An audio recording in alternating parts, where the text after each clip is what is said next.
ठोका हुआ आंटी। दीवार में कील ठोकते हैं ना हम लोग, तो ठोका हुआ कील कितना ठोकिएगा दीदी? नतुन पल्ली में सब जानते हैं शिव गुरु होते हैं। इसके पहले भी यहाँ पे एक कार्यक्रम हुई थी कुछ महीना पूर्व। उपस्थिति उस टाइम इससे ज्यादा थी और आज की उपस्थिति उससे भी कम है। कारण जानते हैं क्या है? कारण है कि शिव शिष्टा का 3 सूत्र जो हम लोगों को मिला, इस सूत्र को ही नहीं समझ पाए। अगर सूत्र हम लोग समझे होते तो अपने पड़ोसियों को भी समझा सकते थे। इसका मतलब है कि सूत्र ही नहीं समझे, बस रट लिए हैं। शिकारी आएगा, जाल बिछाएगा, दाना डालेगा, लोग से फंसना नहीं, अब फंसते भी हैं।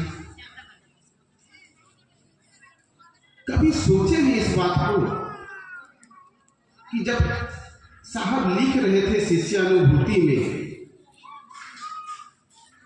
दया तो उनको मिली, नमः शिवाय उनको मिला और गुरु का आदेश उनको मिला, मगर जब वो जनमानस को ये तीनों चीज दे रहे थे, दया, चर्चा और नमन, जब इस बात को लिख रहे थे शिष्यानुभूति में पहली बार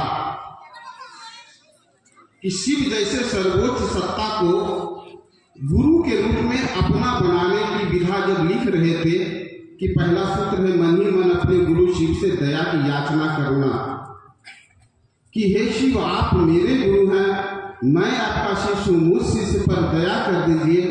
तो साहब जब इस पंक्ति को लिख रहे थे तो क्या लिखने के वक्त उनके मन में यह भाव थी क्या कि जनमानस अपनी लौकिक जीवन में घटी वस्तुओं को पूर्ति हेतु दया मांगेंगे? सवाल है हम आप लोगों से दीदी कि साहब जब पहली बार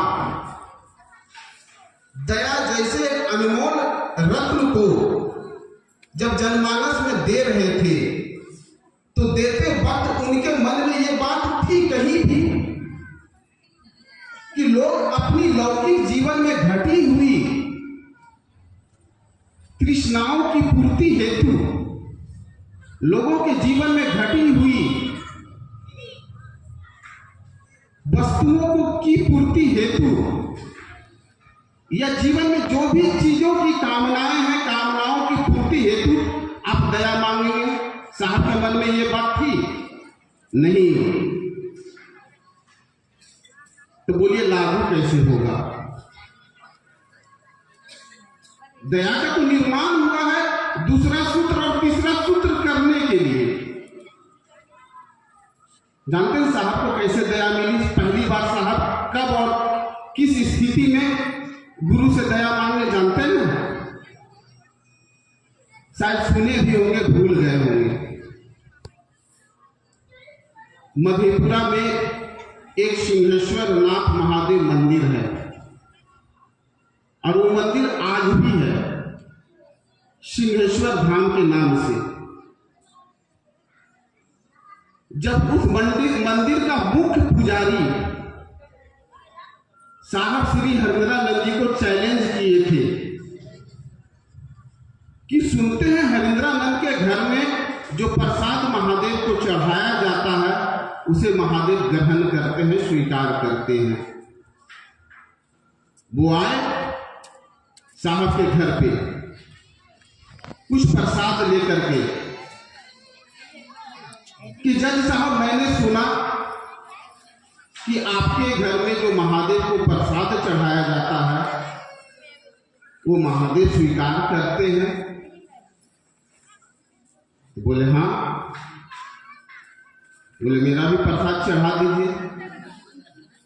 साहब बोले क्यों चढ़ाओ? मेरा महादेव है ना, वो महादेव मेरे हैं ना, मैं आपका प्रसाद क्यों चढ़ाऊंगा? तब वो तत्क्षण वो पंडित जी जो थे मुख्य पुजारी सिंहेश्वर नाथ मंदिर के, उन्होंने कहा वो धरा गया। इसका मतलब है कि आपके घर में जो प्रसाद चढ़ाया जाता है वो महादेव नहीं स्वीकार करते, कोई भूत प्रेत स्वीकार करता है। साहब बोले जाइए आप, मेरा प्रसाद भूते प्रेत स्वीकार करता है, आपको क्या मतलब है? बोले ऐसा कैसे मतलब नहीं, अगर आपके महादेव में चढ़ाया हुआ प्रसाद को स्वीकार करते हैं तो चलिए सिंहेश्वर नाथ मंदिर में चढ़ाइए। तो साहब बोले कि जब मेरे घर में चढ़ाया हुआ प्रसाद भूत प्रेत स्वीकार करता होगा तो क्या गारंटी है कि सिंहेश्वर नाथ में चढ़ाया हुआ प्रसाद महादेव नहीं स्वीकार करेंगे, भूत प्रेत करेंगे? क्या गारंटी इस बात की?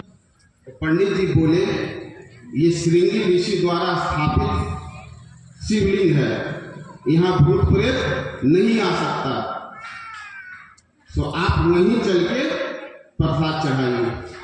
अगले दिन तैयारी हुई, मंदिर जाने लगे।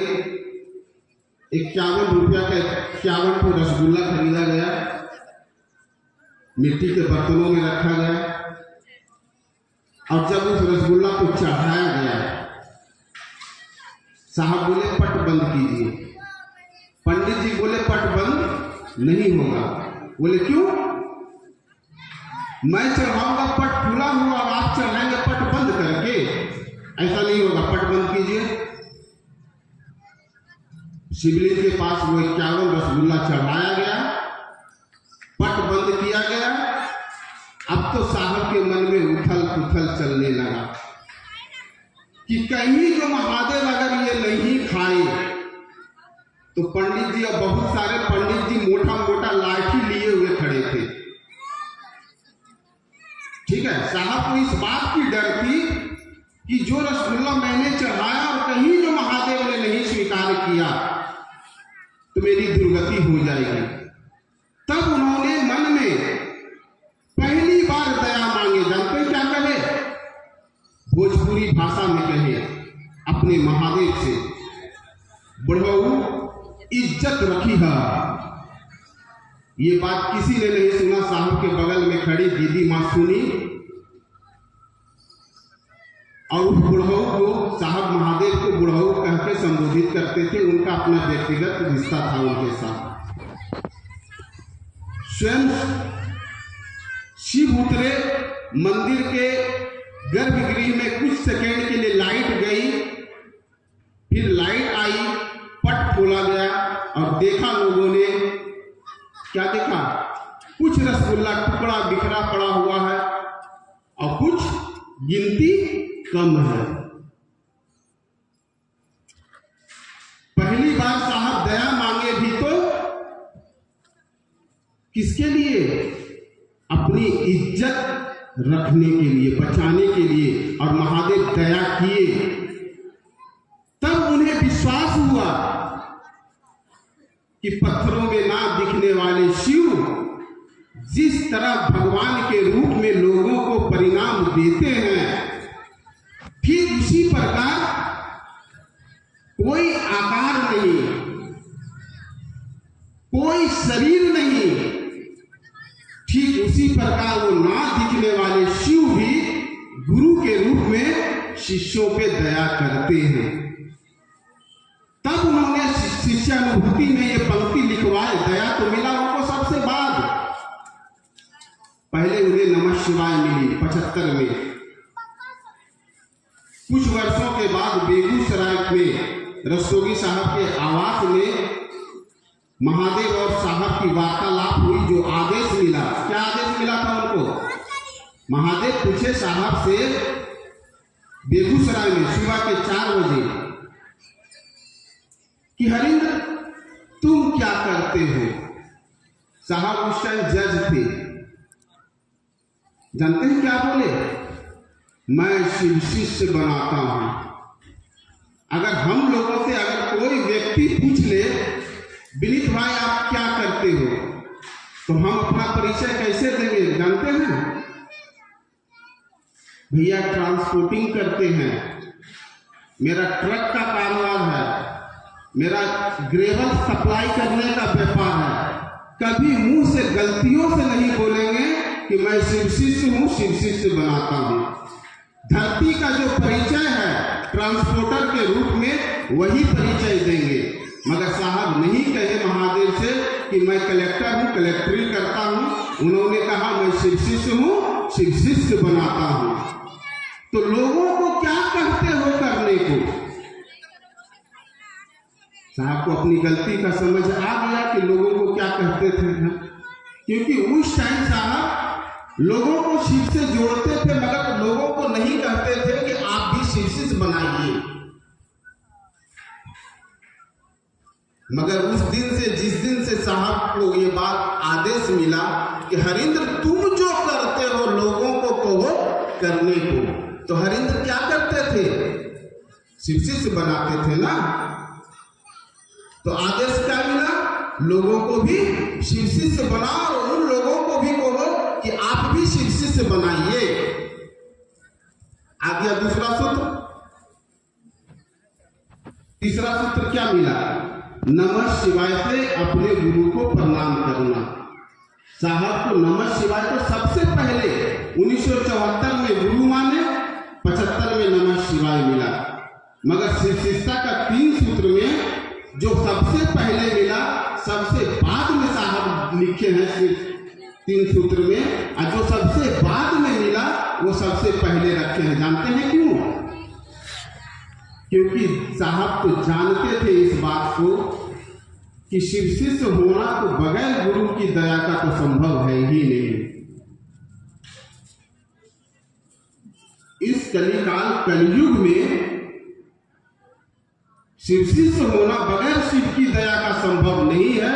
इसलिए जो उनको सबसे आखिरी में मिला दया की याचना सर्वप्रथम रखे। हम लोग कॉलर टाइट करके कहते हैं, किसी से पूछा जाएगा ना कि भैया दीदी आपकी शिव शिष्यता का उम्र कितना हुआ, तो हम लोग गर्व से 1-2 साल और बढ़ा के बोल देते हैं, हम तो 20 साल के शिव शिष्य हैं भैया। मगर जैसे आप 20 साल के शिव शिष्य हैं कहते हैं ना भैया दीदी, तुरंत फंस जाते हैं। आप फंस जाते हैं इस बात को कह करके, अरे नए का तो छम है दीदी, मगर हमारी आपकी शिव शिष्यता का उम्र अगर 20 साल हुआ है तो लानत है मेरी आपकी शिव शिष्यता पे कि 20 वर्षों का शिव शिष्य हो करके भी और आज भी गुरु से दया मांगते हैं, तो अपनी फटी सिलवाने के लिए दया मांगते हैं, गुरु कार्य के लिए दया नहीं मांगते।